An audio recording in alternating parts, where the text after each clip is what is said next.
Hello, I'm Scott Soshnick. And I'm Eben Novi-Williams, and this is the State of the Union sports business podcast, the Sporticast. I don't get it. What are we talking about, Scott? What's the biggest sports story in sports business this week? But it's got nothing to do, like the president actually has his State of the Union speech. That's about the whole of the... Joke.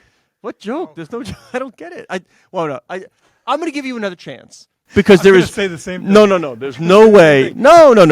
We're in a new studio. We have new spaces. We have directors' chairs that don't have a foot thing for you. I swapped it out. We've got heavy microphones. Yeah. We're struggling here in the new environment, and you choose to ignore all that to go to the State of the Union to talk about the Dartmouth union vote. Exactly what happened. No. Look for the union label version of something. Do you know that one? Are you old enough to know that look for the union label? I was thinking about a Union Jack joke, but No, I that's decided not to do that. no. Union Jack would be flag. British, Yeah. right? But you really don't know look for the union label? I do not know. Look for Please the Union Google it when you're done. This is just brutal. I mean, New setup, but same same jokes. same awful discussion. But From the group. I'm on a 1 to 10. Where are you in comfort? 1. I was going to give it 2, and I have the footrest. This is the weirdest thing. Like, one part of the footrest is almost wide enough for a shoe. The other one is not, and if I want it, I have to go sideways, and then I'm too squished. Yep. And I said, why don't we just have regular chairs? And you said, nobody knows Nelson, but Nelson, our design guru here at Penske, he loved the director chair idea. Yeah. You and I both hate it. Yeah. All right. Anyway. For people who are listening, which is most of our audience, who don't watch this on YouTube, we have a new setup here. Scott and I are in person, looking at each other in the same room for one of the first times since the show started. Yeah, I didn't know you were on the other side. Oh, it's you. It really is you on the other side. This is good. You have legs. I didn't know. But I think this is going to be our setup for most episodes if Scott and I are in the office moving forward. I like this. Well, you know how. It's Well, there's gonna be only a way more easier and fun free flow. there's only one way this will be our setup moving forward. Is if I learn how to do. No, that I'm going to say if Cora Veltman is sick Or or if can't be here, or Matt Palacio is sick and cannot be here, we are screwed because we had. What do you say, guys? It was like 30 minutes of setup time to make sure this was right. Well, we could have gone more, but no, they did a great job. Holding a union vote in the back right now to unionize as the behind camera work here, which is an easy transition. That was your you made your own I transition. made my own transition because we went way too long on the. I don't think so. People need to know. By the way, you said. Tell me, how long have we been going? You said your eyesight. You could see the computer we over have there. been going for 3 minutes and 54 seconds. I got 250. I think you started after. I did, but all right. Well, that's why this is important to know. Anyway. That's why I need to know it. I'm old. I can't see. 3 minutes in. That's enough. That's not overkill to scene set. Heck of a start to the new studio. Big news this week, Scott. Dartmouth men's basketball team, 15 players, all 15 voted 13-2 to form the first college athlete players union in college sports history. A fairly momentous moment coming at a time of great change across college sports and college sports business more broadly. What are your initial? Are you a sky is falling guy? Are you everything is about to change? Are you more measured? I've seen bits of both. How do you take this news relative to what's happening in college sports? I take it that I think we know when anything reaches this point, and once the courts get involved, or NLRB, and we've seen sort of this playbook before. Yeah. That it's going to take a while. That's it. I mean, there's going to be some wrangling, and it's going to take a while. We will have no answers in a week from now. We're going could be years down the road, but at least the process has begun. Yeah. There will be almost certainly going to be an appeals process, maybe even multiple appeals process, depending on what Dartmouth decides to challenge. But if this is not stayed in the process, or if the appeals fail, Dartmouth, if it wants to keep having an athletic department in the way that we think about it, not just a men's basketball team, but an athletic department in the way that we think about it, is going to need to collectively bargain with its basketball players. And for NFL and NBA fans who are familiar with the way those labor talks work, it is everything from sharing in revenue. We can talk about wages and the minimum wage. Hours of practice. Yeah. Hours of practice. Another interesting, there's certainly healthcare and insurance implications, and then group licensing. The Dartmouth, I don't know, but I'm assuming the Dartmouth men's basketball program or whatever features photos of players, right? They have historically given that up for free to the athletic department as part of its licensing and NIL.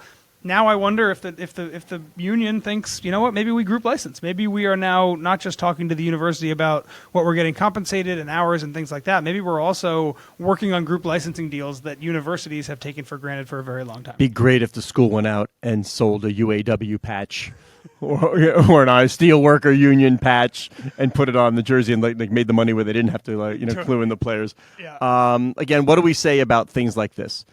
Anytime, and I've done this on Twitter all the time, anytime there's a story that almost every outlet covers, what matters most is who you have at the keyboard. And can you feel any better than Mike McCann, our legal reporter, going up? And, Mike knows all this stuff inside and out. He'll give you the perspective. I mean, go read the stories. We're not going to give it to you all here, but go read Mike's stories.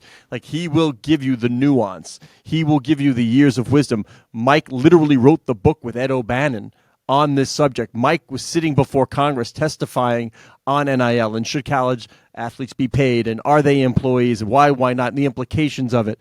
So if you want to get smart on this, go read Mike McCann and hear what he has to say. But he was at the game. He's going to have an opus coming out, so I can't wait to read that. Did anybody reach out, by the way? Like, you flesh out the story, of course, but with the vote being 13-2, did anybody talk to the 2? And see what was the reasoning on the 2? I didn't see it. I don't know. I think the voting may have been blind. I don't know if. I'm sure if you ask, they'll say. I think they'll. 2 of the guys came out and were like, who voted no? I'm curious. Yeah, who voted no and why? It would be curious. Mike McCann's reporting has been great, Scott. As you mentioned, I'm here in your chair creak. Oh, if I move, I'm afraid we're going to go down. I'm going down. Like, I got to move a little bit. Mike did some really good reporting in the past week about the efforts at the last minute that Dartmouth did to try to swing some players into voting no. I talked to Mike at length yesterday about what he was seeing, what's next, and I grouped them in 2 buckets. The big questions we have next is, on the Dartmouth side, what does Dartmouth decide to do? We're going to have an appeal process, almost certainly. We'll see where that goes. Let's have a real fight by just absolutely scuttling the athletic department. That's it. No basketball which team. Which is a possibility, right? So no, it's not going to happen. A lot of people on Twitter say, well, Dartmouth is just going to fold its men's basketball team. No, they won't. You can't do that. Yeah. That is actually That's illegal. Yeah, exactly. No, they will not. It's a partial closure of the business. It's union busting. Dartmouth could theoretically decide that it wants all of its athletics to go to club sports. Club sports. Yeah. Essentially move everything from varsity down to club sports. That is a catastrophic option. It has been tossed around a little bit. Some of this, I think, is bluff calling in terms of what Dartmouth wants to be doing and what it doesn't. Dartmouth has all the Ivy League schools, and we should talk a little bit about Ivy versus others. Ivy, why is this happening in the Ivy? Well, there's a reason why it happened at Northwestern years ago with Kane Coulter, right? 100%. Dartmouth has an $8 billion endowment. This is a school that does not make money on basketball, but can afford to have 15 more employees at the university, right? The financial argument is not one in which Dartmouth cannot afford to have this, and we can widen it if other. Do they have it all in Marcus by Goldman Sachs getting 5.05%? Is that where you think they have the money? I'm sure that since they're not paying, by the way, they're not 5%. paying taxes on these dividends, right? You know, right? Maybe somebody ought to come calling and say, "Hey, you want to fight the not employees? Great, you pay taxes on those dividends of your endowment." So question number 1: does Dartmouth do the catastrophic option and get rid of varsity athletics entirely? Do they try some middle ground, or do they embrace this idea and say, great, we're willing to work with, we're willing to bargain, we have the money to make this happen, we care about athletics, we want to do it right, we want to be a trailblazer for other universities? I think that's unlikely, but there is a chance that Dartmouth. We saw the initial statement from the university. Yeah. Nothing about that statement would make me feel as if the path they are going to choose is one of, let's be trailblazer. Yes, let us embrace this new world order. I don't think, obviously, they will go the route where they'd be in trouble if they sort of cancel the athletic department. So what I believe we're going to see is the wait-and-see approach. Yeah. Let's appeal. Okay, whatever happens there, let's appeal that. Let's push it down. This could be the death row inmate that, eventually down the line, it's midnight strikes, and did the governor call or not? But that's years down the line. That is what I think the logical playbook will be here. I think that's right. McCann has made some really interesting parallels between the potential men's basketball union and the dining workers union on campus at Dartmouth in Hanover, New Hampshire. The dining services unit also loses money, so that Dartmouth argument was out. Established a precedent of negotiating with a union in a business unit that is not profitable. The on-campus minimum wage at Dartmouth is $16.25, I believe, double the national minimum wage. The Dining Workers Union has negotiated $21 an hour, so there is at least precedent for these unions negotiating higher wages than the basic campus minimum. These are all things that Michael is looking at as trying to read the tea leaves of what may be up next. The second of the big buckets of what happens next is what happens at colleges around the country.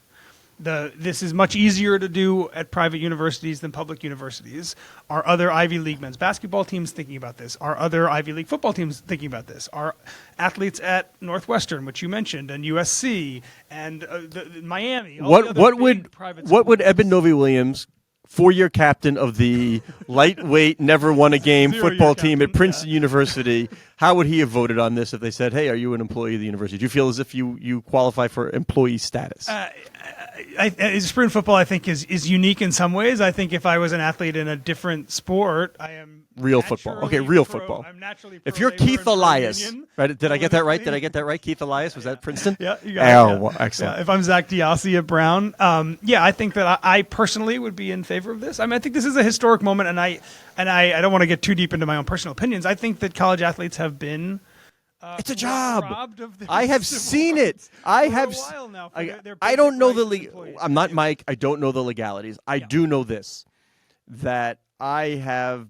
When I was in school, I went to Syracuse University, so that it's not a small-time athletic program.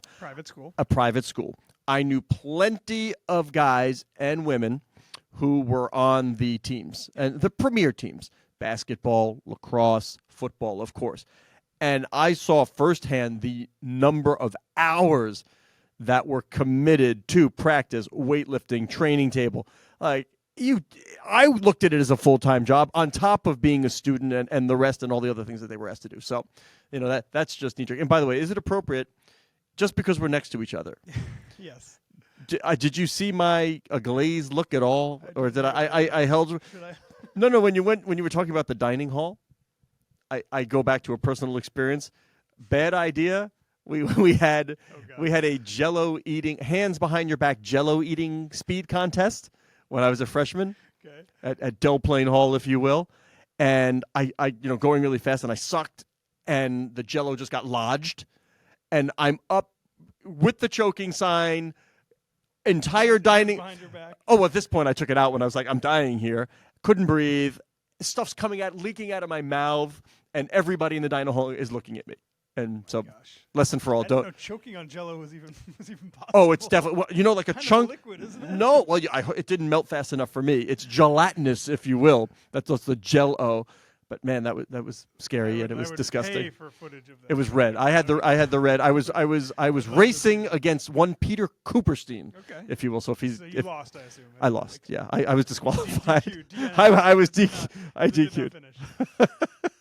So let's talk about the Ivy League for a second, because what am I supposed to know about the Ivy League? You went to one of those schools. It's not a coincidence in my mind, and a lot of people's minds, that this is happening at the Ivy League. The timing works out really well. Dartmouth men's basketball team did not qualify for the Ivy League tournament. Their season ended this week, so when the union is finally certified at some point in the next few days, there's no eligibility. No scholarships. On the immediate horizon.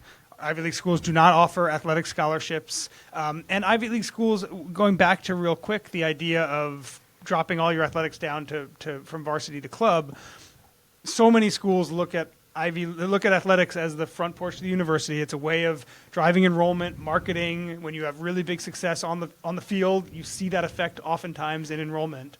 That's not true in the Ivy League.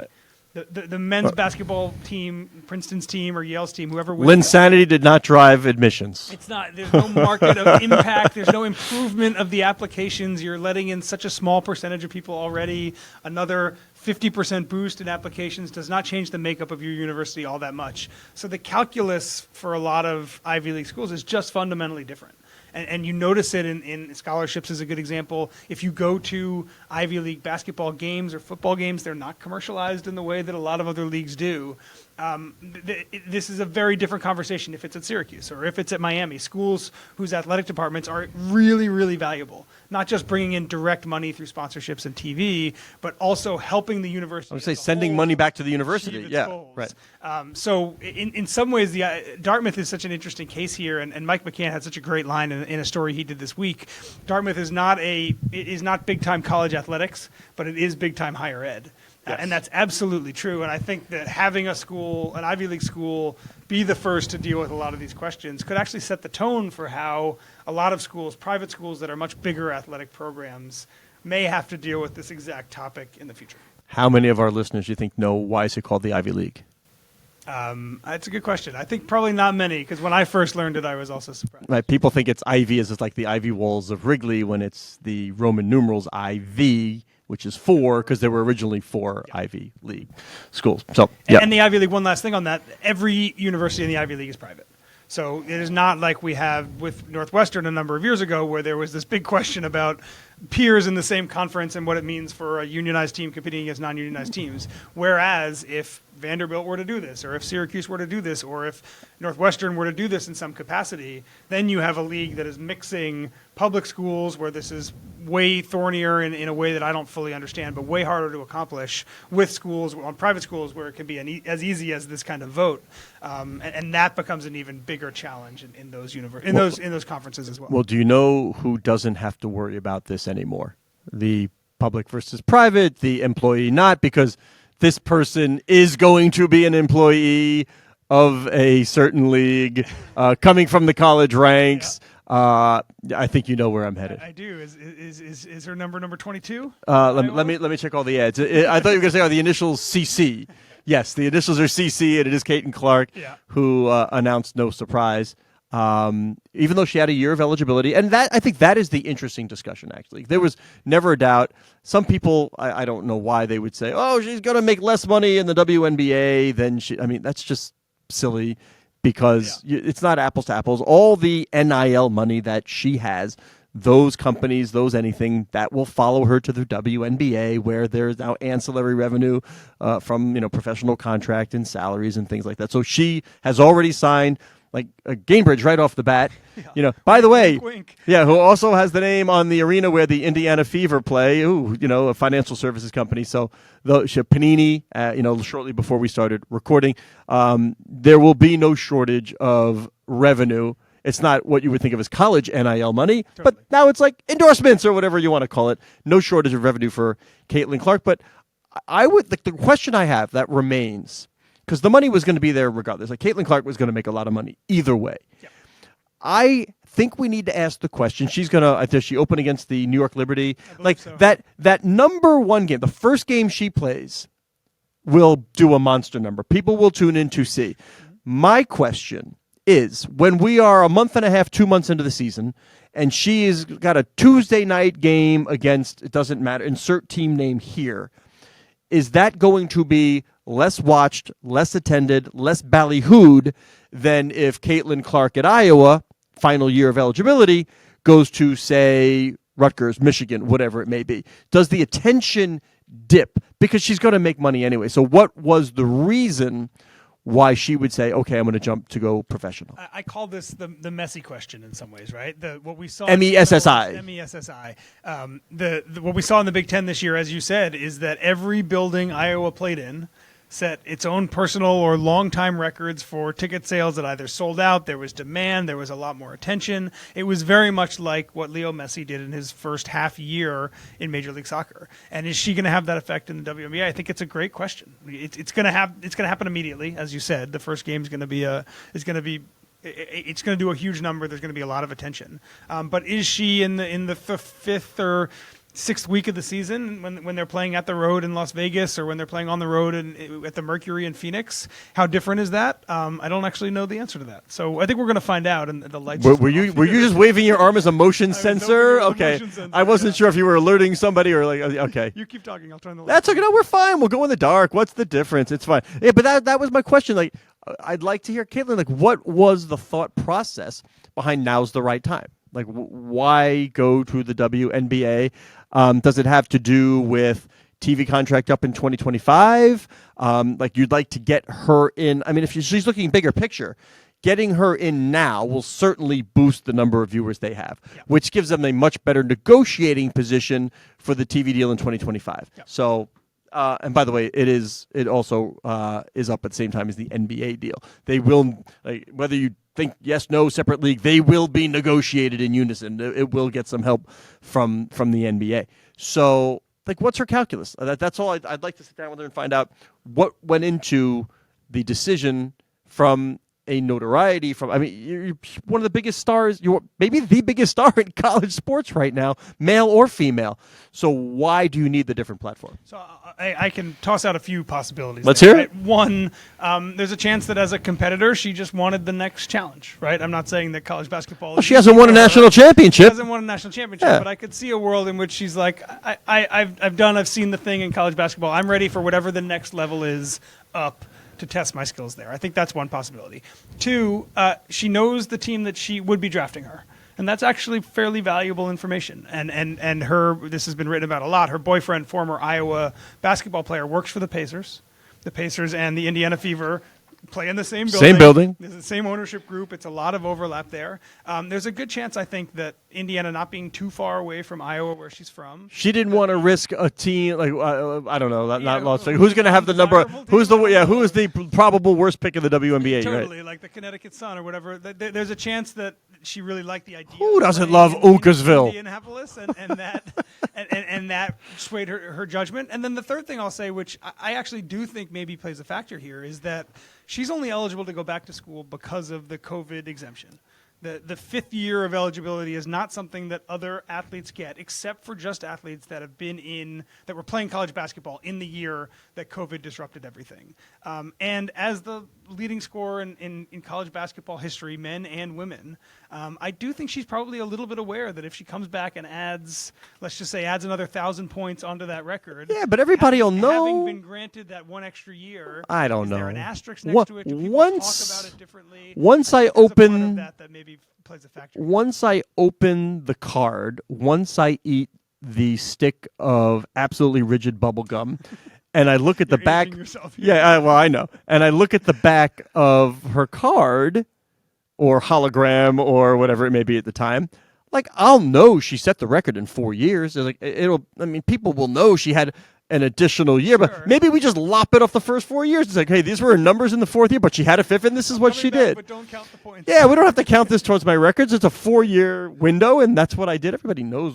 I don't know. If she's worried about that, I'd be surprised. I wanted to also get into the dollars because I meant to talk about it on the show last week, and we didn't. Her base salary in the WNBA is $76,000.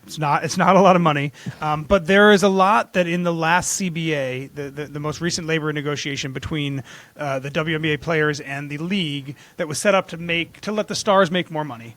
She can make up to $200,000 additionally as being a part of a league ambassador to a degree. She can make another $100,000 on top of that up to by being a team ambassador. There are a lot of performance bonuses that players earn by being all-stars, by leading in scoring categories, by playing well into the playoffs, etc. There's a lot of ways just from the WNBA that her salary is going to be significantly more than the $75,000. And then, as you mentioned, all of the commercial partnerships continue, and then she layers on a lot more, including a valuable shoe deal. The lion's share of her money is going to come from endorsements, 100%. And the lion's share of that will be the shoe deal, and how else can she be? Right. And you mentioned the news that broke on Wednesday right before we started recording, a deal with Panini, an exclusive trading card and memorabilia autograph signing deal. Notable to me that's not Fanatics.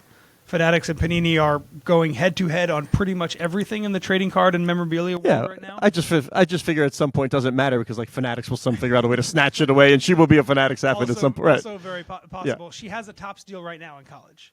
So she is part of the Fanatics empire now, and the fact that Fanatics was unable to or did not re-sign her, and that the competitor swooped in, I also think is fairly notable to point out as well. She's going to be in demand. Knowing Michael Rubin, and we both know Michael Rubin, he has triangulated, if you will, the different ways in which Caitlin Clark will be a Nike or a Fanatics, some card, whatever. It would definitely not. I mean, they're benefiting from. I believe they're the WNBA's official partner, right? Yeah. All the jersey sales and the e-commerce that happens around Indiana Fever and Caitlin Clark, they will benefit. From that as well. I was surprised. We're upstairs. We always obviously kibitz before the show and just from the morning. Like I was really surprised when you said you thought she was going to wind up with Anta as a shoe deal. Was that not you? I'm sorry. That might have been a different discussion. If I were a betting man, Scott, Nike is the what are you wearing? leader in the clubhouse. What am I wearing? I'm wearing an REI because it's rainy here today. I'm wearing an REI shoe. You've got Nike. My Nike is there any world in which you see Caitlin Clark does not wind up wearing the swoosh? It would be such major upset, right? Huge upset. And the tea leaves are all pointing in one direction. That Nike is the WNBA's partner. It is also an investor in the league. Nike is what she has been wearing at Iowa. It was also Iowa's partner. If you watched the game where she broke the record, Scott, she did it on free throws. There was less than a second left. They inbounded the ball, half ended. Commercial number 1. Nike. Congratulations, Nike. Yeah. Clearly, all the Nike hallmarks of which, by the way, 3.4 million people. Yeah, 3.4 million people watching that game. There's just so much pointing in that direction. She was one of the first NIL deals that Nike did while she was in college. I think there's just, again, a lot of arrows pointing in a single direction. But that's not to say I would have said the same about Fanatics, right? If you had asked me last week, most likely, who does she sign for trading cards and memorabilia? Fanatics. But if I said 1 to 10, you would have said 8 on Fanatics. Nike, you're a 9.8. 9.8. Yeah. And the interesting thing about the way that Nike is the dominant player in this world, and the way that other companies like Under Armour and Adidas and Puma, New Balance, the way that they break in is they find whatever the tier is below the top tier. And they pay up for that because Nike's not willing to pay up for that. It's really hard to do that with the top tier. Yeah. Because Nike is willing to pay for the top tier, right? And Steph Curry is a shining example of Under Armour. Nike messed that up. It's well documented. Well, I was going to say free advice for Nike. I was going to go there too. Yeah. Like when you are making the pitch, I would say when you hit the PowerPoint, do not say "Dear Sabrina." And it's hard. Like don't spell Caitlin with a K. Yeah. Or Y. Yeah, get the Caitlin right. It's Caitlin, Caitlin. So just get those things right. Some athletes care about that. And Steph was a star when he left Nike to go to Under Armour, but he was not the bona fide A+ list star that he became very shortly afterwards. So the challenge for all these other companies is that it's easy to pay up and pick people away from Nike if it's not the person Nike wants.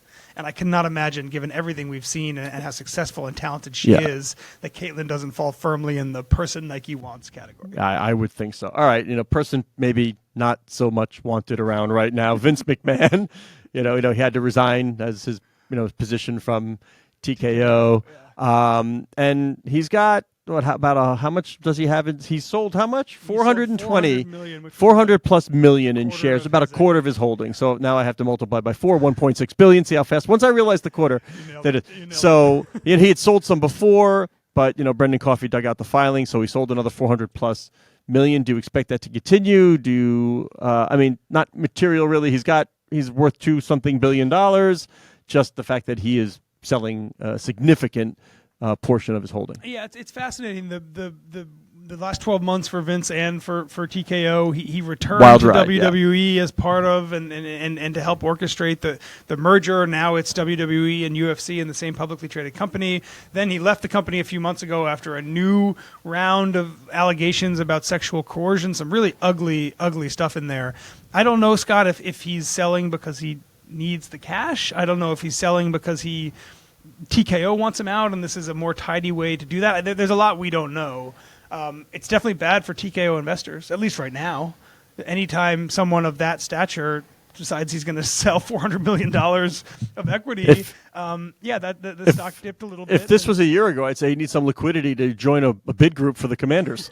A lot has happened in that year, Scott. A lot has happened in that year. Yeah, I don't think that would be it, but that's what I would have said a year ago. Yeah, so definitely at least a temporary challenge for TKO and its investors. But it seems like the Vince McMahon era at WWE/TKO. Yeah. is ending, and who knows if he's going to hold on to the rest, if he's going to gradually sell it. Certainly, if you're an investor, you don't want him selling it in huge chunks like this, right? Like you'd rather a world where he was doing it quietly or slowly or in spread out over way bigger stretches of time. If you're looking for institutional knowledge of the business, you would think that whether it be Ari or Mark Shapiro, somebody would be able to pick up the phone and be like, "Hey Vince, what do you think about?" That's this is his baby, right? He wants to be totally involved. So, like you said, we don't know, but just what we do know, he sold $400+ million worth of shares. Right, cash richer right now. Yeah, than he was. I'm going to go and say he doesn't need it, but I'm just guessing that one. All right, so we're almost at 30 on my clock, not the one you can see. So I want to see you close the show as I put the microphone next to my chair and rock back and forth. Gosh. Let me see if you can close the show with the creaks. This was fun, Scott, doing this in person. He is Scott Soshnick on Twitter at Soshnick. That is so annoying. I am Eben Novi Williams on Twitter at Novi_Williams. The show is produced by Aaron Greenewald, so thank you very much to Aaron, Sportico's digital media editor, Cora Veltman, who I am looking at I can see right her. now, She's right over there. who helped orchestrate all of this new setup, both visually and audially. It's a squeak. It's not a crunch She anymore. would like you to know that you can What's follow going on? the show at There we Sporticast, go. which is the hub There it is. of the Sportico Media Network.